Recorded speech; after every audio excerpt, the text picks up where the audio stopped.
ವೀಕ್ಷಕರೇ, ನಿತ್ಯ ವಿಶೇಷ ಕ್ರಮಕ್ಕೆ ಸ್ವಾಗತ. ಎಸ್ ವೀಕ್ಷಕರೇ, ಈ ಒಂದು ವಿಡಿಯೋದಲ್ಲಿ ನಾವು ದೀಪಾವಳಿಯ ಅಮಾವಾಸ್ಯೆಯ ದಿನ ಲಕ್ಷ್ಮೀ ಪೂಜೆಯನ್ನು ಯಾವ ರೀತಿ ಮಾಡ್ಕೊಳ್ಬೇಕು ಅನ್ನೋದರ ಸಂಪೂರ್ಣ ಮಾಹಿತಿಯನ್ನು ತಿಳಿಸ್ತೀವಿ. ಈ ವರ್ಷ ನಮಗೆ ಸೋಮವಾರ ಅಮಾವಾಸ್ಯೆಯು ಮಧ್ಯಾಹ್ನದ ನಂತರ ಪ್ರಾಪ್ತಿಯಾಗ್ತಾ ಇದೆ.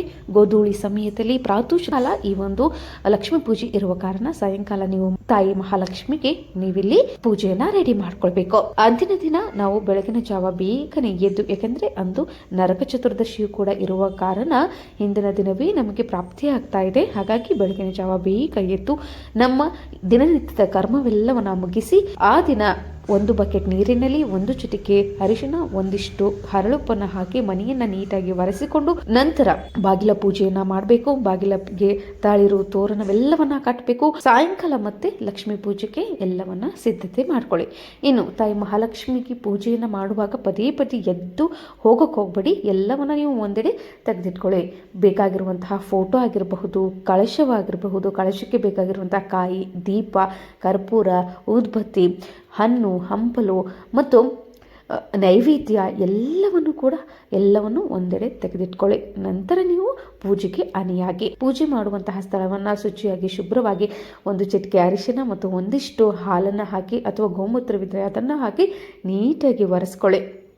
ನಂತರ ಅಲ್ಲಿ ತಾಯಿ ಮಹಾಲಕ್ಷ್ಮಿಯನ್ನು ಕೂರಿಸಬೇಕಾದ್ರೆ ರಂಗೋಲಿಯನ್ನು ಹಾಕಿ ಆಕೆಯನ್ನು ಆಹ್ವಾನಿಸಬೇಕು. ಆಕೆಗೆ ಪ್ರಿಯವಾದ ರಂಗೋಲಿಯನ್ನು ಬಿಡಿಸಿ ನೀಟಾಗಿ ರಂಗೋಲಿಯನ್ನು ಬಿಡಿಸಿದ ನಂತರ ಅದರ ಮೇಲೆ ಒಂದು ಮನೆಯನ್ನಾದರೂ ಹಾಕಿ ಅಥವಾ ಒಂದು ಬಾಳೆ ಎಲೆಯನ್ನಾದರೂ ಹಾಕಿ ನಿಮಗೆ ಅನುಕೂಲಕ್ಕೆ ತಕ್ಕ ಹಾಗೆ ನೀವು ಈ ಒಂದು ವಸ್ತ್ರವನ್ನು ಹಾಕಿದರೂ ಪರವಾಗಿಲ್ಲ.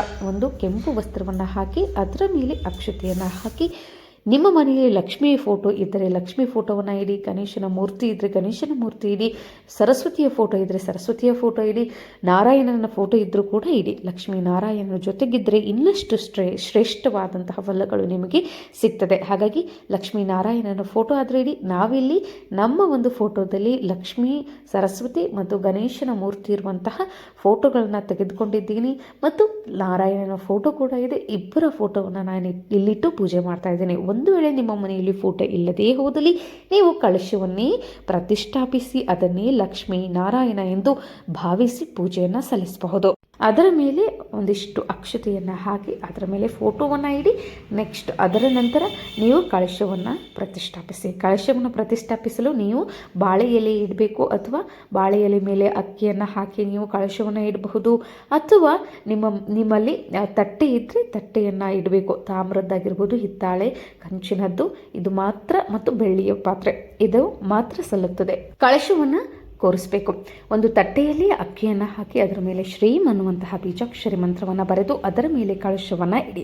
ಕಳಶವನ್ನು ಇಟ್ಟ ನಂತರ ಅದರಲ್ಲಿ ಮುಕ್ಕಾಲು ಭಾಗದಷ್ಟು ನೀರನ್ನು ಹಾಕಿ ಅಲ್ಲಿ ಅರಿಶಿನ, ಕುಂಕುಮ, ಅಕ್ಷತೆ, ಒಂದು ಅಡಿಕೆ ಬಿಟ್ಟ, 3 ಲವಂಗ, 3 ಏಲಕ್ಕಿ ಮತ್ತು ಒಂದು ನಾಣ್ಯ ಅಲ್ಲದೆ ಒಂದು ಪುಷ್ಪವನ್ನು ಹಾಕಿ ತಾಯಿ ಮಹಾಲಕ್ಷ್ಮಿಯನ್ನು ನಾವು ಆಹ್ವಾನ ಮಾಡ್ಕೊಳ್ಬೇಕು. ಒಂದಿಷ್ಟು ಪಚ್ಚ ಕರ್ಪೂರವನ್ನು ಹಾಕಿ ಯಾವೆಲ್ಲ ವಸ್ತುಗಳನ್ನು ನಾವು ಕಳಶದಲ್ಲಿ ಹಾಕಬೇಕು ಅನ್ನುವುದರ ಸಂಪೂರ್ಣ ವಿಡಿಯೋವನ್ನು ಕೂಡ ಮಾಡಿದ್ದೀನಿ. ಅದನ್ನು ಕೂಡ ನೀವು ಚೆಕ್ ಮಾಡ್ಕೊಳ್ಳಿ. ಡಿಸ್ಕ್ರಿಪ್ಷನ್ ಬಾಕ್ಸ್ನಲ್ಲೂ ಕೂಡ ಕೊಟ್ಟಿರ್ತೀವಿ. ನಂತರ ನೀವು ಆ ಒಂದು ಕಳಶದ ಮೇಲೆ ಕೈಯನ್ನು ಇಟ್ಟು ಗಂಗೇಚ ಯಮುನೇಚ ಗೋದಾವರಿ ಸರಸ್ವತಿ ನರ್ಮದಾ ಸಿಂಧು ಕಾವೇರಿ ಜಲಸ್ಮಿನ್ ಸನ್ನಿಧಿ ಕುರುಹು ಅಂತ ಹೇಳಿ ಆ ಒಂದು ಕಳಶದಲ್ಲಿ 5 ಬೆಳ್ಳಿಯ ಎಲೆಯನ್ನು ಇಟ್ಕೊಳ್ಬೇಕು ಅಥವಾ ಮಾವಿನ ಎಳ್ಳೆಯನ್ನು ಕೂಡ ನೀವು ಇಟ್ಕೋಬಹುದು. ತಾಯಿ ಮಹಾಲಕ್ಷ್ಮಿಗೆ ತಾಳಿಯನ್ನು ಹಾಕೋದು ಮರಿಬೇಡಿ. ಮಾಂಗಲ್ಯ ಧಾರಣೆ ಮಾಡೋದು ಖಂಡಿತವಾಗೂ ಮರಿಬೇಡಿ. ಮಾಂಗಲ್ಯ ಇಲ್ಲದೆ ಹೋದಲ್ಲಿ 5 ಎಳೆ ದಾರದ ಒಂದು ಈ ಅರಿಶಿನ ಕೊಂಬಿನಿಂದ ಮಾಡಿದಂತಹ ಮಾಂಗಲ್ಯವನ್ನು ನೀವು ಕಟ್ಬೋದು. ನಂತರ ತಾಯಿ ಮಹಾಲಕ್ಷ್ಮಿಗೆ ಕಾಯಿ ಇಟ್ಟು ಆ ತಾಯಿ ಮಹಾಲಕ್ಷ್ಮಿಯನ್ನು ನೀವು ಕೂಡಿಸ್ಬೇಕು. ಕಳಶವನ್ನು ಕೂಡಿಸ್ಬೇಕು. ಕಳಶಕ್ಕೆ ನೀವು ಅಲಂಕಾರ ಮಾಡ್ಕೊಳ್ಳಿ. ಅರಿಶಿನ, ಕುಂಕುಮ, ಗಂಧವನ್ನು ಹಚ್ಕೊಳ್ಳಿ. ಕಳಶಕ್ಕೆ ಯಾವ ರೀತಿ ಅಲಂಕಾರ ಮಾಡೋದು ಕೂಡ ಆ ಒಂದು ವಿಡಿಯೋದಲ್ಲಿ ಹೇಳಿದೆ, ಅದನ್ನು ಚೆಕ್ ಮಾಡಿ. ಇನ್ನು ಫೋಟೋಗೆ ಆಗಿರಬಹುದು, ಕಳಶಕ್ಕಾಗಿರಬಹುದು ಅಲಂಕಾರ ಮಾಡ್ಕೊಳ್ಳಿ. ಹೂವು, ಗಂಧ, ಗೆಜ್ಜೆ ವಸ್ತ್ರ, 20+2 ಗೆಜ್ಜೆ ವಸ್ತ್ರಗಳನ್ನು ಏರಿಸಿ, ಹೂವನ್ನು ಏರಿಸಿ ಇದೆಲ್ಲವನ್ನು ನೀವು ನೀಟಾಗಿ ಮಾಡಿ. ಇನ್ನು ದೀಪವನ್ನು ತಂದಿಡಿ. ದೀಪ ಎಷ್ಟು ಹಚ್ಚಬೇಕು? ದೇವರ ಮುಂದೆ 6 ದೀಪವನ್ನು ಹಚ್ಚಿದ್ರೆ ಸಾಕು. ನೀವು ನಿಮ್ಮ ಅನುಕೂಲಕ್ಕೆ ತಕ್ಕ ಹಾಗೆ ದೀಪಾವಳಿ ಅಲ್ವಾ, ಹೊರಗಡೆ ಹಚ್ಚಬಹುದು. ಹೊರಗಡೆ ದೀಪವನ್ನು ರೆಡಿ ಮಾಡ್ಕೊಳ್ಳಿ. ನೈವೇದ್ಯಕ್ಕೆ ಎಲ್ಲ ವಸ್ತುಗಳನ್ನ ತಂದಿಡಿ. ತಾಯಿ ಮಹಾಲಕ್ಷ್ಮಿಗೆ ನೀವು ಉಡಿ ತುಂಬುವ ಸಾಮಾನು ಸಾಮಗ್ರಿಗಳು ಸಿಗುತ್ತೆ, ಅದನ್ನು ಕೂಡ ತಂದಿಟ್ಕೊಳ್ಳಿ. ಇನ್ನು ಅದೇ ಸಮಯದಲ್ಲಿ ನೀವು ಕುಬೇರ ಪೂಜೆಯನ್ನು ಮಾಡ್ಕೊಳ್ಬೇಕಂತ ಇದ್ದರೆ ಕುಬೇರ ಪೂಜೆಗೆ ಬೇಕಾದಂಥ ಯಂತ್ರವನ್ನು ಯಾವ ರೀತಿ ತಯಾರಿಸಬೇಕು, ಹೇಗೆ ನಾವು ಅದನ್ನು ಪೂಜೆ ಮಾಡಬೇಕು ಅನ್ನೋದರ ಸಂಪೂರ್ಣ ವಿಡಿಯೋವನ್ನು ಕೂಡ ನಾನು ಕೆಳಗಡೆ ಡಿಸ್ಕ್ರಿಪ್ಷನ್ ಬಾಕ್ಸ್ನಲ್ಲಿ ಕೊಟ್ಟಿರ್ತೀನಿ, ಅದನ್ನು ಚೆಕ್ ಮಾಡ್ಕೊಳ್ಳಿ. ಯಾಕಂದರೆ ಒಂದೇ ವಿಡಿಯೋದಲ್ಲಿ ಎಲ್ಲವೂ ಹಾಕಿದ್ರು ತುಂಬಾ ಲಾಂಗ್ ವಿಡಿಯೋ ಆಗುತ್ತೆ ಮತ್ತು ಜನರಿಗೂ ಕೂಡ ಒಂಥರ ಏನೋ ನೋಡೋಕ್ಕೆ ಬೇಜಾರಾಗುತ್ತೆ. ಹಾಗಾಗಿ ಇಲ್ಲಿ ಮುಖ್ಯವಾಗಿ ನೀವು ತೆಗೆದುಕೊಳ್ಳಬೇಕಾದಂಥ ವಸ್ತುಗಳೇನೆಂದರೆ, ಒಂದು ಪಾತ್ರೆಯಲ್ಲಿ ದೇವರಿಗೆ ಬೇಕಾಗಿರುವಂತಹ ನೀರನ್ನು ತೆಗೆದುಕೊಳ್ಳಿ, ಇನ್ನೊಂದು ಪಾತ್ರೆಯಲ್ಲಿ ನೀವು ಸಂಕಲ್ಪ ಮಾಡಿಕೊಳ್ಳೋಕ್ಕೆ ಒಂದು ಪಾತ್ರೆಯಲ್ಲಿ ನೀರನ್ನು, ಉದ್ಧರಣೆ ಪಾತ್ರೆ ಇರುತ್ತಲ್ವ ಅದರಲ್ಲಿ ತೆಗೆದುಕೊಳ್ಳಿ. ಅದಿಲ್ಲವೆಂದಲ್ಲಿ ನೀವು ಒಂದು ಸ್ಟೀಲಿನ ಗ್ಲಾಸ್ನಲ್ಲಿ ಅಥವಾ ಇದರಲ್ಲಿ ತೆಗೆದುಕೊಳ್ಬೋದು. ಆ ಒಂದು ವಸ್ತುಗಳನ್ನು ಮುಖ್ಯವಾಗಿ ನೀವು ತೆಗೆದಿಟ್ಕೊಳ್ಳಿ. ನಂತರ ನಾವು ಈ ಒಂದು ವಿಡಿಯೋದಲ್ಲಿ ತೋರಿಸುವ ಹಾಗೆ ನೀವು ಪೂಜೆಯನ್ನು ಸಲ್ಲಿಸಬೇಕು.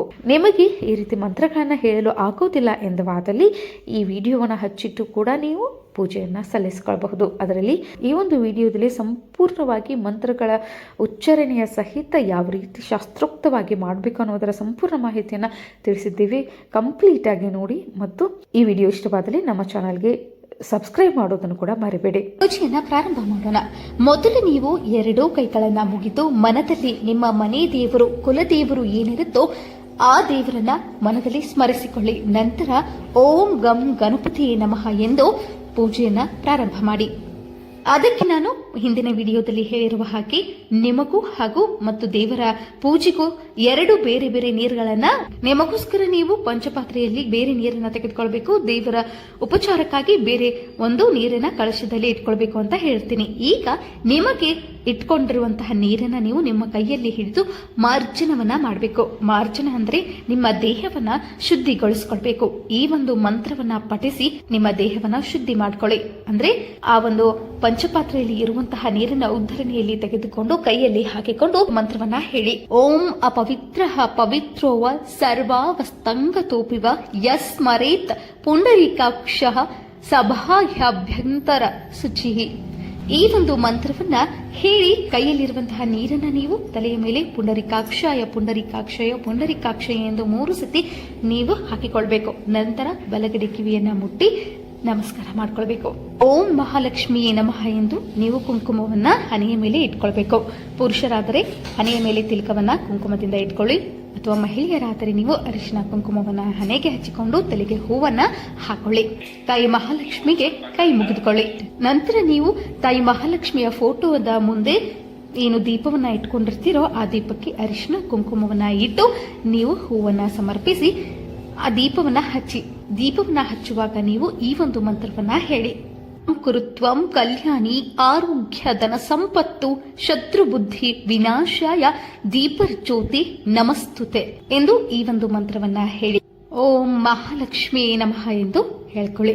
ನಂತರ ನೀವು ಗಣಪತಿಯನ್ನ ಕೂರಿಸಿರ್ತೀರಲ್ವಾ, ತಾಯಿ ಲಕ್ಷ್ಮಿಯ ಮುಂದ್ಗಡೆ ಕಳಶವನ್ನ ಇಟ್ಟಿರ್ತೀರಿ. ಕಳಶದ ಪಕ್ಕದಲ್ಲಿ ಮಹಾ ಗಣಪತಿಯನ್ನ ನೀವು ಸ್ಥಾಪನೆ ಮಾಡಿರ್ತೀರಿ. ಗಣಪನನ್ನ ಈಗ ನೀವು ಎರಡೂ ಕೈಗಳನ್ನ ಮುಗಿದು ಈ ಮಂತ್ರವನ್ನ ಹೇಳಿ ಗಣಪನನ್ನ ಪ್ರಾರ್ಥಿಸಿ. ಓಂ ಶುಕ್ಲಾಂಬರಧರಂ ವಿಷ್ಣುಂ ಶಶಿವರ್ಣಂ ಚತುರ್ಭುಜಂ ಪ್ರಸನ್ನವದನಂ ಧ್ಯಾಯೇತ್ ಸರ್ವ ವಿಘ್ನೋಪಶಾಂತಯೇ ಗಜಾನನ ಪದ್ಮಾರ್ಕಂ ಗಜಾನನ ಮಹರ್ನಿಶಂ ಅನೇಕದಂತಂ ಭಕ್ತಾನಾಂ ಏಕದಂತಂ ಉಪಾಸ್ಮಹೆ. ನಂತರ ತಾಯಿ ಸರಸ್ವತಿಯನ್ನ ಪ್ರಾರ್ಥನೆ ಮಾಡ್ಕೊಳ್ಳಿ. ನಮಸ್ತೆ ಶಾರದಾ ದೇವಿ ಕಾಶೀಪುರ ವಾಸಿನಿ ತ್ವಾಮಹ ಪ್ರಾರ್ಥೇ ದೇವಿ ವಿದ್ಯಾದಾನ ಚ ದೇಹಿಮೆ ಎಂದು ಸರಸ್ವತಿಯನ್ನ ಎರಡೂ ಕೈಗಳನ್ನ ಮುಗಿದು ಮನಸ್ಸಿನಲ್ಲಿ ಪ್ರಾರ್ಥನೆ ಮಾಡಿಕೊಳ್ಳಿ. ನಂತರ ಗುರುವಿನ ಪ್ರಾರ್ಥನೆಯನ್ನ ಮಾಡಿ. ನಾರಾಯಣ ಸಮಾರಂಭಾಂ ವ್ಯಾಸ ಶಂಕರ ಮಧ್ಯಮಂ ಅಸ್ಮದಾಚಾರ್ಯ ಪರ್ಯಾಂತಾಂ ವಂದೇ ಗುರು ಪರಂಪರಾ ಎಂದು ಗುರುವಿನ ಪ್ರಾರ್ಥನೆಯನ್ನ ಮಾಡಿಕೊಳ್ಳಿ. ನಂತರ ನೀವು ಆಚಮನವನ್ನ ಮಾಡ್ಕೊಳ್ಳಿ. ಈ ಕೈಯನ್ನ ಈ ರೀತಿ ಹಿಡ್ಕೊಂಡು ಆ ಪಂಚಪಾತ್ರೆಯಲ್ಲಿ ಇರುವಂತಹ ನೀರನ್ನ ಕೈನಲ್ಲಿ ಹಾಕಿಕೊಂಡು ಓಂ ಕೇಶವಾಯ ಸ್ವಾಹ ಎಂದು ಹೇಳಿ ಆ ಒಂದು ನೀರನ್ನ ಕುಡಿಬೇಕು. ಗಂಡ್ಮಕ್ಕಳಾದ್ರೆ ಓಂ ಕೇಶವಾಯ ನಮಃ ಎಂದು ಕೈಯಲ್ಲಿರುವ ನೀರನ್ನ ಕುಡೀರಿ. ಹೆಣ್ಣು ಮಕ್ಕಳಾದ್ರೆ ಓಂ ಕೇಶವಾಯ ನಮಃ, ಓಂ ನಾರಾಯಣಾಯ ನಮಃ, ಓಂ ಮಾಧವಾಯ ನಮಃ ಎಂದು 3 ಸತಿ ನೀರನ್ನ ಕುಡಿದು 4ನೆಯ ಬಾರಿ ಓಂ ಗೋವಿಂದಾಯ ನಮಃ ಎಂದು ಹೇಳಿ ಆ ನೀರನ್ನ ಆ ತಟ್ಟೆಯಲ್ಲಿ ಹಾಕಿ. ನಂತರ ನೀವು ವಿಷ್ಣುವಿನ ನಾಮಗಳನ್ನ ಹೇಳಿ. ಯಾಕೆಂದ್ರೆ ಲಕ್ಷ್ಮಿ ವಿಷ್ಣುವಿನ ಪ್ರಿಯೆಯಾಗಿರ್ತಾಳೆ. ಮಹಾಲಕ್ಷ್ಮಿಯ ಸ್ಥಾನ ವಿಷ್ಣುವಿನ ಹೃದಯದಲ್ಲಿ ಇರ್ತದೆ. ಹಾಗಾಗಿ ತಾಯಿ ಮಹಾಲಕ್ಷ್ಮಿ ಎಲ್ಲಿ ಇರ್ತಾಳೋ ಅಲ್ಲಿ ವಿಷ್ಣುವಿನ ಸ್ಮರಣೆಯನ್ನ ಮಾಡಲೇಬೇಕು. ವಿಷ್ಣುವಿನ ಸ್ಮರಣೆಯಲ್ಲಿರುತ್ತೋ ಅಲ್ಲಿ ತಾಯಿ ಮಹಾಲಕ್ಷ್ಮಿ ಇರ್ತಾಳೆ. ಹಾಗಾಗಿ ವಿಷ್ಣುವಿನ ನಾಮಗಳನ್ನ ಇಲ್ಲಿ ಸ್ಮರಿಸಿಕೊಳ್ಳಿ. ಓಂ ವಿಷ್ಣುವೇ ನಮಃ, ಓಂ ಮಧುಸೂದನಾಯ ನಮಃ, ಓಂ ತ್ರಿವಿಕ್ರಮಾಯ ನಮಃ, ಓಂ ವಾಮನಾಯ ನಮಃ, ಓಂ ಶ್ರೀಧರಾಯ ನಮಃ, ಓಂ ಋಷಿಕೇಶಾಯ ನಮಃ, ಓಂ ಪುರುಷೋತ್ತಮಾಯ ನಮಃ, ಓಂ ಅಧೋಕ್ಷಜಾಯ ನಮಃ, ಓಂ ನರಸಿಂಹಾಯ ನಮಃ, ಓಂ ಅಚ್ಯುತಾಯ ನಮಃ, ಓಂ ಜನಾರ್ದನಾಯ ನಮಃ, ಓಂ ಉಪೇಂದ್ರಾಯ ನಮಃ, ಓಂ ಹರಿಯೇ ನಮಃ, ಓಂ ಶ್ರೀಕೃಷ್ಣಾಯ ನಮಃ ಎಂದು ಹೇಳಿಕೊಂಡು ವಿಷ್ಣುವಿನನ್ನ ಸ್ಮರಿಸಿ ಪ್ರಾರ್ಥನೆ ಮಾಡಿ ಕೈಯನ್ನ ಮುಗಿರಿ. ನಂತರ ನೀವು ಬೂತು ಚಟನ ಮಾಡಿ. ಅಂದ್ರೆ ನೀವು ಕುಳಿತಂತಹ ಜಾಗದಲ್ಲಿ ನಮ್ಮ ಎಡಗಡೆ ರಾಕ್ಷಸರು ಇರ್ತಾರೆ, ಇನ್ನು ಬಲಗಡೆ ದೇವತೆಗಳು ಇರ್ತಾರೆ. ನೀವು ಅಕ್ಷತೆಯನ್ನ ತೆಗೆದುಕೊಂಡು ಈ ಒಂದು ಮಂತ್ರವನ್ನ ಹೇಳಿ ಎಡಗಡೆ ಹಾಕಿದ್ದೀಯಾದಲ್ಲಿ ನೀವು ಕುಳಿತಂತಹ ಜಾಗದಿಂದ ರಾಕ್ಷಸರು ಹಾಗೂ ನೆಗೆಟಿವ್ ಎನರ್ಜಿ ಏನಿರುತ್ತೋ ಅದು ಅಲ್ಲಿಂದ ಓಡಿ ಹೋಗಿ ದೇವತೆಗಳು ನಿಮ್ಮ ಜೊತೆಗೆ ಇದ್ದು ಪೂಜೆಯನ್ನ ನೆರವೇರಿಸಿಕೊಡ್ತಾರೆ ಅನ್ನೋದಕ್ಕೆ ಸಾಕ್ಷಿ ಆಗ್ತದೆ. ಹಾಗಾಗಿ ನೀವು ಈ ಕೈಯಲ್ಲಿ 3 ಬೆರಳಿನಲ್ಲಿ ಎಷ್ಟು ಅಕ್ಷತೆ ಬರುತ್ತೋ ಅದನ್ನ ತೆಗೆದುಕೊಂಡು ಮೂಗಿನ ಹತ್ರ ವಾಸನೆಯನ್ನ ನೋಡಿ ಈ ಮಂತ್ರವನ್ನ ಹೇಳಿ. ಉತ್ತಿಷ್ಟಂತು ಭೂತ ಪಿಶಾಚಂ ಏತಿ ಭೂಮಿ ಭಾರಕಂ ಏತೇಷ ಮಾ ವಿರೋಧೇನ ಬ್ರಹ್ಮಕರ್ಮ ಸಮರಭೆ ಎಂದು ಹೇಳಿ ಆ ಅಕ್ಷತೆಗಳನ್ನ ಎಡಗಡೆಗೆ ಹಾಕ್ಬಿಡಿ. ನಂತರ ನೀವು ಪ್ರಾಣಾಯಾಮವನ್ನ ಮಾಡಿಕೊಳ್ಳಿ. ಎಲ್ಲರಿಗೂ ಗೊತ್ತಿರೋ ಹಾಗೆ ಪ್ರಾಣಾಯಾಮ ಮುದ್ರೆ ಈ ರೀತಿ ಇರುತ್ತೆ. ನೀವು ಬಲಗಡೆಯಿಂದ ಉಸಿರನ್ನ ತೆಗೆದುಕೊಂಡು ಎಡಗಡೆಗೆ ಬಿಡಿ ಮತ್ತು ಎಡಗಡೆಯಿಂದ ಬಲಗಡೆಗೆ ಉಸಿರನ್ನ ಬಿಡಿ. ಈ ರೀತಿ ನೀವು 1 ಸಾರಿ ಪ್ರಾಣಾಯಾಮ ಮಾಡಿಕೊಂಡು ನಂತರ ಎಲ್ಲರೂ ಸರ್ವ ಗಾಯತ್ರಿ ಮಂತ್ರವನ್ನ ಹೇಳಿ. ಓಂ ಸರ್ವ ಚೈತನ್ಯ ರೂಪಾಂತಾಂ ಆದ್ಯಂ ವಿದ್ಯಾಂ ಚ ಧೀಮಹಿ ಬುದ್ಧಿಂ ಯಾನಂ ಪ್ರಚೋದಯಾತ್. ಈ ಒಂದು ಮಂತ್ರವನ್ನ ಹೇಳಿ ತಾಯಿಗೆ ನಮಸ್ಕರಿಸಿಕೊಳ್ಳಿ. ಈಗ ನೀವು ಒಂದು ಕೈಯಲ್ಲಿ ಒಂದಿಷ್ಟು ಅಕ್ಷತೆಕಾಳು ಹಾಗೂ ಒಂದು ಹೂವನ್ನ ಹಿಡಿದುಕೊಂಡು ಸಂಕಲ್ಪವನ್ನ ಮಾಡಿಕೊಳ್ಳಿ. ಸಂಕಲ್ಪ ಮಾಡುವಾಗ ಈ ಒಂದು ಮಂತ್ರವನ್ನ ಹೇಳಿ. ಮಮ ಉಪತ್ತ ಸಮಸ್ತ ದುರಿತಕ್ಷಯ ದ್ವಾರ ಶ್ರೀ ಮಹಾಲಕ್ಷ್ಮಿ ಪ್ರೀತ್ಯರ್ಥಂ ಸಮಸ್ತ ದೇವತಾ ಹರಿಹರ ಗುರುಚರಣ ಸನ್ನಿಧೌ ಮಮ ಕುಟುಂಬ ಕ್ಷೇಮ ಸ್ಥೈರ್ಯ ವಿಜಯ ಅಭಯ ಆಯುಷ್ ಆರೋಗ್ಯೈಶ್ವರ್ಯ ಅಭಿವೃದ್ಧ್ಯರ್ಥಂ ಧರ್ಮಾರ್ಥ ಕಾಮ ಮೋಕ್ಷಾರ್ಥ ಚತುರ್ವಿಧ ಫಲ ಪುರುಷಾರ್ಥ ಸಿದ್ಧಾರ್ಥ್ಯ ಧನಕನಕ ವಸ್ತು ವಾಹನ ಅಭಿವೃದ್ಧ್ಯರ್ಥಂ ಮಮ ಇಷ್ಟ ಕಾಮ್ಯಾರ್ಥ ಸಿದ್ಧಾರ್ಥಂ ಶ್ರೀ ಮಹಾಲಕ್ಷ್ಮಿ ಉದ್ದೇಶ ಯಾವಶಕ್ತಿ ಧ್ಯಾನ ವಾಹನಾದಿ ಷೋಡಶೋಪಚಾರ ಪೂಜಾಂ ಮಹಂ ಕರಿಷ್ಯೆ ಎಂದು ಹೇಳಿ ನೀವು ಸಂಕಲ್ಪವನ್ನ ಮಾಡಿಕೊಂಡು ಕೈಯಲ್ಲಿರುವಂತಹ ಅಕ್ಷತೆ ಹಾಗೂ ಹೂವನ್ನ ನೀವು ತಾಯಿಯ ಫೋಟೋದ ಮುಂದ್ಗಡೆ ಹಾಕಿ. ಈ ರೀತಿ ನೀವು ಸಂಕಲ್ಪವನ್ನ ಮಾಡಿದ ನಂತರ ಪಂಚಪಾತ್ರೆಯಲ್ಲಿ ಇರುವಂತಹ ನೀರನ್ನ ಉದ್ಧರಣೆಯಲ್ಲಿ ತೆಗೆದುಕೊಂಡು ಉಂಗುರ ಬೆರಳನ್ನ ಅದರಲ್ಲಿ ಎದ್ದಿ ನೀವು ಆ ಪ್ಲೇಟ್ಗೆ ನೀರನ್ನ ಬಿಡಿ. ನಂತರ ನೀವು ದೇವರ ಪೂಜೆಗೋಸ್ಕರ ನಾವು ಕಳಸದಲ್ಲಿ ನೀರನ್ನ ಇಟ್ಕೊಂಡಿರ್ತೀವಲ್ಲವಾ, ಅದರಲ್ಲಿ ನೀವು ಏನ್ ಮಾಡ್ಬೇಕಂತಂದ್ರೆ ಆ ಕಳಶಕ್ಕೆ ನೀವು ಅರಿಶಿನ ಕುಂಕುಮವನ್ನ ಹಚ್ಚಿ ಕಳಶದಲ್ಲಿ ನೀವು ಒಂದಿಷ್ಟು ಅಕ್ಷತೆಗಳನ್ನ ಹಾಕಿ ಹೂವನ್ನ ಹಾಕಿ ನೀವು ಅದರ ಮೇಲೆ ಕೈಯನ್ನ ಇಟ್ಟು ಈ ಒಂದು ಮಂತ್ರವನ್ನ ಹೇಳಿ. ಕಳಶಸ್ಯ ಮುಖೇ ವಿಷ್ಣುಂ ಕಂಠೆ ರುದ್ರಸ್ಸಮಾಶ್ರಿತ ಮೂಲೆ ತತ್ರ ಸ್ಥಿತೋ ಬ್ರಹ್ಮಮದ್ದಿ ಮಾತೃಗಣಃ ಸ್ಮೃತಃ ಕುಕ್ಷೌತು ಸಾಗರ ಸರ್ವೇ ಸಪ್ತ ದ್ವೀಪ ವಸುಂಧರ ಋಗ್ವೇದೋ ಯಜುರ್ವೇದ ಸಾಮವೇದೋ ಹ್ಯದರ್ವನಃ ಅಂಗೈಶ್ಚ ಸಹಿತ ಸರ್ವೇ ಕಲಶಂಬು ಸಮಾಶ್ರಿತಃ ಗಂಗೆ ಚ ಯಮುನೆ ಚೈವ ಗೋದಾವರಿ ಸರಸ್ವತಿ ನರ್ಮದಾ ಸಿಂಧು ಕಾವೇರಿ ಜಲಸ್ಮಿನ್ ಸನ್ನಿಧಿ ಕುರುಹು ಕಲಶೋಧಕೇನ ಶುದ್ಧ ಜಲ ದೇವತಾ ಸಂಪ್ರೋಕ್ಷ ಅಂತ ಹೇಳಿ ನೀವು ದೇವರ ಫೋಟೋಕ್ಕೆ ಆ ಒಂದು ಜಲವನ್ನ ಪುಷ್ಪದಿಂದ ಸಂಪ್ರೋಕ್ಷಣೆಯನ್ನ ಮಾಡಿ. ಇನ್ನು ಪೂಜಾ ದ್ರವ್ಯಾನಿ ಸಂಪ್ರೋಕ್ಷ ಎಂದು ಹೇಳ್ಕೊಳ್ಳಿ. ನಂತರ ಆತ್ಮಾನಂ ಸಂಪ್ರೋಕ್ಷಯಾಮಿ ಅಂತ ಹೇಳ್ಕೊಂಡು ನಿಮಗೆ ನೀವು ಅಲ್ಲಿರುವಂತಹ ನೀರನ್ನ ಪುಷ್ಪದಿಂದ ಪ್ರೋಕ್ಷಣೆಯನ್ನ ಮಾಡ್ಕೊಳ್ಳಿ. ಈಗ ತಾಯಿ ಮಹಾಲಕ್ಷ್ಮಿಯನ್ನ ನೀವು ಮನೆಗೆ ಬರಮಾಡಿಸಿಕೊಳ್ಳುವ ಸಮಯ, ಆಕೆಯನ್ನ ಆಹ್ವಾನ ಮಾಡಿಕೊಳ್ಳುವಂತಹ ಸಮಯ. ಹಾಗಾಗಿ ತಾಯಿ ಮಹಾಲಕ್ಷ್ಮಿಯನ್ನ ಮನಸ್ಸಿನಲ್ಲಿ ನೆನೆಸಿಕೊಂಡು ಈ ಮಂತ್ರವನ್ನ ಜಪಿಸಿ. ಓಂ ಲಕ್ಷ್ಮೀಂ ಕ್ಷೀರ ಸಮುದ್ರ ರಾಜತನಿಯಾಯಂ ಶ್ರೀರಂಗಧಾಮೇಶ್ವರಿಂ ದಾಸೀಭೂತ ಸಮಸ್ತ ದೇವ ವನಿತಾಂ ಲೋಕೈಕ್ಯ ದೀಪಾಂಕುರಾಂ ಶ್ರೀಮನ್ಮಂದ ಕಟಾಕ್ಷ ಲಬ್ಧ ವಿಭವ ಬ್ರಹ್ಮೇಂದ್ರ ಗಂಗಾಧರಾಂ ತ್ವಾಂ ತ್ರಿಲೋಕ್ಯ ಕುಟುಂಬಿನಿಂ ಸರಸಿಸಾಂ ವಂದೇ ಮುಕುಂದ ಪ್ರಿಯಾಯಂ. ಓಂ ಶ್ರೀ ಮಹಾಲಕ್ಷ್ಮೀ ದೇವಿಯೇ ನಮಃ. ಧ್ಯಾಯಾಮಿ ಧ್ಯಾನಂ ಸಮರ್ಪಯಾಮಿ ಷೋಡಶೋಪಚಾರ ಮನಸಾಂ ಸಮರ್ಪಯಾಮಿ. ಎಂದು ಹೇಳ್ಕೊಂಡು ತಾಯಿ ಮಹಾಲಕ್ಷ್ಮಿಗೆ ಅಕ್ಷತೆ ಹಾಗೂ ಹೂವನ್ನ ನೀವು ಆಕೆಯ ಪಾದದ ಹತ್ತಿರ ಇಡಿ. ಈಗ ನೀವು ತಾಯಿ ಮಹಾಲಕ್ಷ್ಮಿಯ ಫೋಟೋ, ವಿಗ್ರಹ, ಕಳಶ ಏನ್ ಇಟ್ಕೊಂಡಿರ್ತೀರೋ ಅದಕ್ಕೆ ನೀವು ಪೂಜೆಯನ್ನ ಮಾಡಿ ಗಂಧ, ಕುಂಕುಮ, ಅರಿಶಿನ, ಹೂವನ್ನ ಹಾಕಿ, ಗೆಜ್ಜೆ ವಸ್ತ್ರವನ್ನ ಹಾಕಿ, ಮುಖವಾಡ ಹಾಕೋರಿದ್ರೆ ಮುಖವಾಡನ್ನ ಹಾಕಿ ಅಲಂಕರಿಸಿಕೊಳ್ಳಿ. ನೈವೇದ್ಯ, ಹೂವು, ಹಣ್ಣು ಎಲ್ಲವನ್ನ ಇಟ್ಟು ತಾಯಿ ಮಹಾಲಕ್ಷ್ಮಿಗೆ ಯಾವ ರೀತಿ ನೀವು ಅಲಂಕಾರ ಮಾಡ್ಕೊಳ್ಬೇಕು ಎಲ್ಲಾ ರೀತಿಯಲ್ಲಿ ಅಲಂಕಾರವನ್ನ ಮಾಡಿ ನೀವು ಮತ್ತೆ ಪೂಜೆಯ ಸ್ಥಾನದಲ್ಲಿ ಕುಳಿತುಕೊಂಡು ತಾಯಿ ಮಹಾಲಕ್ಷ್ಮಿಗೆ ಪುಷ್ಪಾರ್ಚನೆಯನ್ನ ಮಾಡಿ. ಪುಷ್ಪಾರ್ಚನೆಯನ್ನ ಮಾಡುವಾಗ ಈ ಒಂದು ಮಂತ್ರವನ್ನ ನೀವು ಹೇಳ್ತಾ ಹೋಗಿ. ನಮಸ್ತೆಸ್ತು ಮಹಾಮಾಯಿ ಶ್ರೀಪೀಠೆ ಸುರಪೂಜಿತೆ ಶಂಖಚಕ್ರ ಗದಾಹಸ್ತಿ ಮಹಾಲಕ್ಷ್ಮಿ ನಮಸ್ತುತೆ. ನಮಸ್ತೆ ಗರುಡಾರೂಢೆ ಕೋಲಾರ ಸುರ ಭಯಂಕರಿ ಸರ್ವ ಪಾಪಹರೇ ದೇವಿ ಮಹಾಲಕ್ಷ್ಮಿ ನಮಸ್ತುತೆ. ಸರ್ವಜ್ಞೆ ಸರ್ವವರದೆ ಸರ್ವ ದುಷ್ಟ ಭಯಂಕರಿ ಸರ್ವ ದುಃಖ ಹರೇ ದೇವಿ ಮಹಾಲಕ್ಷ್ಮಿ ನಮಸ್ತುತೆ. ಸಿದ್ಧಿ ಬುದ್ಧಿ ಪ್ರದೇ ದೇವಿ ಭುಕ್ತಿ ಮುಕ್ತಿ ಪ್ರದಾಯಿನಿ ಮಂತ್ರಮೂರ್ತಿ ಸಿದ್ಧಾ ದೇವಿ ಮಹಾಲಕ್ಷ್ಮಿ ನಮಸ್ತುತೆ. ಅತ್ಯಂತ ರಹಿತಿ ದೇವಿ ಆದಿಶಕ್ತಿ ಮಹೇಶ್ವರಿ ಯೋಗಜಿ ಯೋಗ ಸಂಭೂತೆ ಮಹಾಲಕ್ಷ್ಮಿ ನಮಸ್ತುತೆ. ಸ್ಥೂಲ ಸೂಕ್ಷ್ಮ ಮಹಾರೌದ್ರಿ ಮಹಾಶಕ್ತಿ ಮಹೋದರಿ ಮಹಾಪಾಪ ಹರೇ ದೇವಿ ಮಹಾಲಕ್ಷ್ಮಿ ನಮಸ್ತುತೆ. ಪದ್ಮಾಸನ ಸ್ಥಿತೆ ದೇವಿ ಪರಬ್ರಹ್ಮ ಸ್ವರೂಪಿಣಿ ಪರಮೇಶ್ವರಿ ಜಗನ್ಮಾತೆ ಮಹಾಲಕ್ಷ್ಮಿ ನಮಸ್ತುತೆ. ಮಹಾಲಕ್ಷಷ್ಟಕ ಸ್ತೋತ್ರಂ ಯಂ ಪಠೇತ್ ಭಕ್ತಿಮಾನರಃ ಸರ್ವಸಿದ್ಧಿ ಮಹಾಪ್ನೋತಿ ರಾಜ್ಯಂ ಪ್ರಾಪ್ನೋತಿ ಸರ್ವದಾ. ಏಕಕಾಲೇ ಪಠೇ ನಿತ್ಯಂ ಮಹಾಪಾಪ ವಿನಾಶನಂ ದ್ವಿಕಾಲಯಂ ಪಠೇ ನಿತ್ಯಂ ಧನಧಾನ್ಯ ಸಮನ್ವಿತಂ ತ್ರಿಕಾಲಯಂ ಪಠೇ ನಿತ್ಯಂ ಮಹಾಶತ್ರು ವಿನಾಶನಂ ಮಹಾಲಕ್ಷ್ಮಿರ್ಭವೇ ನಿತ್ಯಂ ಪ್ರಸನ್ನ ವರದೌ ಶುಭ ಎಂದು ಮಹಾಲಕ್ಷ್ಮಿಗೆ ನೀವು ಹೂವಿನಿಂದ ಅರ್ಚನೆಯನ್ನ ಮಾಡಿಕೊಳ್ಳಿ. ಈಗ ನೀವು ತಾಯಿ ಮಹಾಲಕ್ಷ್ಮಿಗೆ ಧೂಪವನ್ನ ಹಾಕಿ ಈ ಒಂದು ಮಂತ್ರವನ್ನ ಹೇಳಿ. ದಶಾಂಗ ಗುಗ್ಗುಲೋಪೇತ ಸುಗಂಧಂಚಂ ಮನೋಹರಂ ಧೂಪಂ ದಾಸ್ಯಾಮಿ ದೇವಿ ಶ್ರೀ ಮಹಾಲಕ್ಷ್ಮಿ ಗ್ರಹಾಂತಂ ಧೂಪಂ ಸಮರ್ಪಯಾಮಿ ಎಂದು ಹೇಳ್ಕೊಂಡು ಆ ಒಂದು ಧೂಪದಿಂದ ತಾಯಿ ಮಹಾಲಕ್ಷ್ಮಿಯನ್ನ ಬೆಳಗಿ. ಈಗ ನೀವು ದೀಪವನ್ನ ತೆಗೆದುಕೊಂಡು ತಾಯಿ ಮಹಾಲಕ್ಷ್ಮಿ ಫೋಟೋ ಅಥವಾ ವಿಗ್ರಹಕ್ಕೆ ದೀಪವನ್ನ ಬೆಳಗುತ್ತಾ ಈ ಮಂತ್ರವನ್ನ ಹೇಳಿ. ಸಜ್ಜಯಂ ತ್ರಿವರ್ತಿ ಸಂಯುಕ್ತಂ ವಸ್ಸೀನ ಯೋಚಿತಃ ಪ್ರಿಯಂ ಗ್ರಹಣ ಮಂಗಲಂ ದೀಪಂ ತ್ರೈಲೋಕ್ಯ ತಿಮಿರಪಃ ಓಂ ಶ್ರೀ ಮಹಾಲಕ್ಷ್ಮಿ ದೇವತಾಭ್ಯಾಂ ನಮಂ ದೀಪಂ ದರ್ಶಯಾಮಿ ಎಂದು ಹೇಳ್ತಾ ದೀಪವನ್ನ ಬೆಳಗ್ಗೆ. ಈಗ ನೀವು ನೈವೇದ್ಯವನ್ನ ತಾಯಿ ಮಹಾಲಕ್ಷ್ಮಿಗೆ ಇಡಬೇಕು. ತಾಯಿ ಮಹಾಲಕ್ಷ್ಮಿಗೆ ಪಾಯಸ ಅಂದ್ರೆ ತುಂಬಾ ಇಷ್ಟ, ಹಾಗಾಗಿ ಆಕೆ ಪಾಯಸ ಪ್ರಿಯಳು. ಪಾಯಸವನ್ನ ಆಕೆಯ ಮುಂದ್ಗಡೆ ನೈವೇದ್ಯವಾಗಿ ಇಡಿ, ಅಥವಾ ನೀವು ಹಣ್ಣನ್ನ ಇಲ್ಲಿ ನೈವೇದ್ಯವಾಗಿ ಇಡಬಹುದು. ಯಾವುದೇ ರೀತಿ ಹಣ್ಣಿರದೇ ಇದ್ರೂ ನೀವು 5 ಬಾಳೆಹಣ್ಣಾದ್ರೂ ಆಕೆಗೆ ಸಮರ್ಪಿಸಿದ್ದೆ ಆದಲ್ಲಿ ಆಕೆ ಕೃಪೆಗೆ ಪಾತ್ರರಾಗ್ತೀರಿ. ಅಥವಾ ನಿಮ್ಮ ಮನೆಯಲ್ಲಿ ಸಿಹಿ ತಿನಿಸನ್ನ ಏನಾದ್ರೂ ಮಾಡಿದ್ದರೆ ಪೂಜೆಯ ದಿನ, ಅಮಾವಾಸ್ಯೆಯ ದಿನ ಸಿಹಿ ತಿನಿಸನ್ನ ಮಾಡಿದ್ದಲ್ಲಿ ಅದನ್ನ ಇಡಬಹುದು.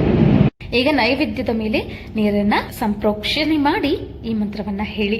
ನೈವೇದ್ಯಂ ಷಡ್ರಶೋಪೇತಂ ದಾದಿ ಮಧ್ಯಾಜ್ಞ ಸಂಯುತಂ ನಾನಾ ಪಕ್ಷ ಫಲೋಪೇತಂ ಗ್ರಹಣ ಹರಿವಲ್ಲಭೆ ಓಂ ಶ್ರೀ ಮಹಾಲಕ್ಷ್ಮಿ ದೇವತಾಭ್ಯಾಂ ನಮಃ ನೈವೇದ್ಯಂ ಸಮರ್ಪಯಾಮಿ ದಿನಸತ್ಯಂ ತ್ವರಥೇನ ಪರಿಶ್ಚಾಮಿ ಸಂಜೆ ಋತುವರ್ತೇನ ಪರಿಶ್ಚಾಮಿ ಎಂದು ಹೇಳಿ ಆಕೆಗೆ ನೀವು ನೈವೇದ್ಯವನ್ನ ತೋರಿಸಬೇಕು.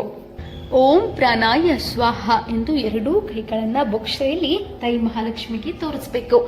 ಓಂ ಪ್ರಾಣಾಯ ಸ್ವಾಹ, ಓಂ ಅಪನಾಯ ಸ್ವಾಹ, ಓಂ ವ್ಯಾನಾಯ ಸ್ವಾಹ, ಓಂ ಉದಾನಾಯ ಸ್ವಾಹ, ಓಂ ಸಮಾನಾಯ ಸ್ವಾಹ, ಓಂ ಬ್ರಹ್ಮೇಣ ನಮಃ ಮಧ್ಯೆ ಮಧ್ಯೆ ಉದಕಪಾನೀಯಂ ಸಮರ್ಪಯಾಮಿ ಉತ್ತರೋಷಣಃ ಸಮರ್ಪಯಾಮಿ ಪ್ರಕ್ಷಾಲಯಾಮಿ ಪಾದೋ ಪ್ರಕ್ಷಾಲಯಾಮಿ ಪುನಃ ಆಚಮನೀಯ ಸಮರ್ಪಯಾಮಿ ಎಂದು ಹೇಳಿ ನೀರನ್ನ ನೀವು ತಾಯಿಯ ಮಹಾಲಕ್ಷ್ಮಿಯ ಪಾದಕ್ಕೆ ಅರ್ಪಣೆಯನ್ನ ಮಾಡಬೇಕು. ನೀವು ತಾಯಿ ಮಹಾಲಕ್ಷ್ಮಿ ಮನಸ್ಸಿನಲ್ಲಿ ನೆನೆಸ್ಕೊಂಡು ಆಕೆ ನೈವೇದ್ಯವನ್ನ ಸೇವಿಸುವ ಹಾಗೆ ಒಂದು ಭಾವನೆಯನ್ನ, ಕಲ್ಪನೆಯನ್ನ ಮಾಡ್ಕೊಳ್ಳಿ. ಈಗ ನೀವು ತಾಯಿ ಮಹಾಲಕ್ಷ್ಮಿಗೆ ಕರ್ಪೂರದಿಂದ ಆರತಿಯನ್ನ ಮಾಡಿ. ಆಗ ಈ ಒಂದು ಮಂತ್ರವನ್ನ ಹೇಳಿ. ನೀರಾಜನಂ ಮಿಥಂ ದೇವಿ ಕರ್ಪೂರೇನ ಸಮನ್ವಿತಃ ತುಭ್ಯಂ ದ್ಯಾಸ್ಸಾಮಿ ದೇವಿ ಗ್ರಹಾನ ಹರಿವಲ್ಲಭೆ ಓಂ ಶ್ರೀ ಮಹಾಲಕ್ಷ್ಮಿ ದೇವತಾಭ್ಯಾಂ ನಮಃ ನೀರಾಂಜನಂ ಈಗ ನೀವು ತಾಯಿ ಮಹಾಲಕ್ಷ್ಮಿಗೆ ಕೈ ಮುಗಿದು ನಿಮ್ಮ ಮನಸ್ಸಿನಲ್ಲಿರುವ ಬೇಡಿಕೆಗಳು, ಆಸೆಗಳು, ನಿಮಗೆ ಯಾವ ಒಂದು ಕೆಲಸ ಆಗಬೇಕು ಅನ್ನೋದರ ಒಂದು ವಿಚಾರವನ್ನ ಆಕೆಗೆ ತಿಳಿಸಿ ಕೈ ಮುಗಿದು ಆಕೆಯಲ್ಲಿ ಬೇಡಿಕೊಳ್ಳಿ. ನಂತರ ನೀವು ಕೈಯಲ್ಲಿ ಅಕ್ಷತೆ ಹಾಗೂ ಹೂವನ್ನ ತೆಗೆದುಕೊಂಡು ನಾವು ಮಾಡಿರುವಂತಹ ಈ ಒಂದು ಪೂಜೆಯಲ್ಲಿ ಏನಾದರೂ ಲೋಪದೋಷ ಕಂಡು ಬಂದಿದ್ರೆ ತಾಯಿ ಮಹಾಲಕ್ಷ್ಮಿ ಹೊಟ್ಟೆಗೆ ಹಾಕು ನಮ್ಮನ್ನ ಕ್ಷಮಿಸು ಅಂತ ಪ್ರಾರ್ಥನೆ ಮಾಡ್ಕೊಳ್ಳಿ. ಈ ಒಂದು ಮಂತ್ರವನ್ನ ಹೇಳ್ಕೊಳ್ಳಿ. ಮಂತ್ರಂ ಹೀನಂ ಕ್ರಿಯಾಹೀನಂ ಭಕ್ತಿಹೀನಂ ರಮಾರಮೆ ಯಶೋಚಿತಂ ಮಹಾದೇವಿ ಪರಿಪೂರ್ಣ ತದಾಸ್ತುತೆ. ಓಂ ಶ್ರೀ ಮಹಾಲಕ್ಷ್ಮಿ ದೇವತಾಭ್ಯಾ ನಮಃ. ಸುಪ್ರೀತೋ ಸುಪ್ರನ್ನತೋ ವರದೋ ಭವಂತು ಎಂದು ಹೇಳ್ಕೊಳ್ಳಿ. ಕೊನೆಯದಾಗಿ ಸ್ವಸ್ತಿಯನ್ನ ಹೇಳಿ ಈ ಒಂದು ಪೂಜೆಗೆ ಸಮಾಪ್ತಿಯನ್ನ ಹಾಡೋಣ. ಸ್ವಸ್ತಿ ಪ್ರಜಾಭ್ಯಾಂ ಪರಿಪಾಲಯಂತಾಂ ನ್ಯಾಯೇನ ಮಾರ್ಗೇಣ ಮಹಿರಮಹಿಷಂ ಗೋಬ್ರಾಹ್ಮಣೇಭ್ಯಸ್ತು ಶುಭಮಸ್ತು ನಿತ್ಯ ಲೋಕ ಸಮಸ್ತ ಸುಖಿನೋ ಭವಂತು. ಈ ರೀತಿ ಹೇಳಿ ನೀವು ಪೂಜೆಯನ್ನ ಶಾಸ್ತ್ರೋಕ್ತವಾಗಿ ಮಾಡಿಕೊಂಡಿದ್ದೇ ಆದಲ್ಲಿ ತಾಯಿಯ ಮಹಾಲಕ್ಷ್ಮಿಯ ಕೃಪೆಗೆ ನೀವು ಪಾತ್ರರಾಗ್ತೀರಿ. ನಿಮ್ಮ ಮನೆಯಲ್ಲಿ ಯಾವುದೇ ಕಾರಣಕ್ಕೂ ಬಡತನ ಬರುವುದಿಲ್ಲ, ಹಣದ ಕೊರತೆ ಬರುವುದಿಲ್ಲ. ಆಕೆ ನಿಮ್ಮ ಮನೆಯಲ್ಲಿ ಸದಾ ನೆಲೆಸ್ತಾಳೆ.